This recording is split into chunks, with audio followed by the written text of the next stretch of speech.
representing the 4th District of Ohio. The Republican Party is the pro-America party. President Trump is the pro-America candidate.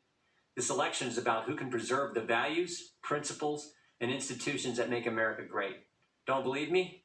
Look at what's happening in American cities. Cities all run by Democrats. Crime, violence, and mob rule. Democrats refuse to denounce the mob, and their response to the chaos? Defund the police, defund Border Patrol, and defund our military. And while they're doing all this, they're also trying to take away your guns. Look at the positions they've taken in the past few months. Democrats won't let you go to church, but they'll let you protest. Democrats won't let you go to work, but they'll let you riot. Democrats won't let you go to school, but they'll let you go loot. President Trump has fought against each of their crazy ideas. He's taken on the swamp, all of the swamp, the Democrats, the press, and the never-Trumpers. And when you take on the swamp fights back. They tried the Russia hoax, the Mueller investigation, and the fake impeachment. But in spite of this unbelievable opposition, this president has done what he said he would do.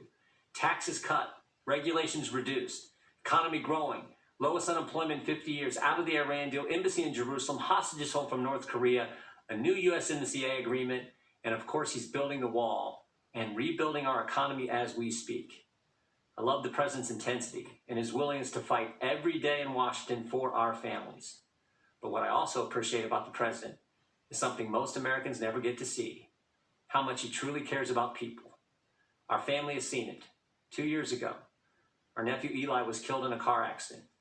He lived a mile up the road from us, grew up wrestling and training with our boys, was a high school state champion, varsity athlete for the University of Wisconsin. It was a Saturday morning, 3 days after the accident. I walked to the car to head up to Eli's parents' home when the president called. We talked about a few issues, and then he asked how the family was doing. He said, "They're doing okay, Mr. President, but it's tough." The president said, "Yeah, losing a loved one is always difficult, and it's really tough when they're so young." I then said, "Mr. President, I'm actually walking into their house right now. Obviously, they don't know that I'm talking to you, but if you'd be willing to say hello to Eli's dad, you'd make a terrible day a little less terrible." "What's his name?" the president asked. I walked through the door and said, "Todd, the president wants to talk to you." For the next 5 minutes, family and friends sat in complete silence as the president of the United States took time to talk to a dad who was hurting.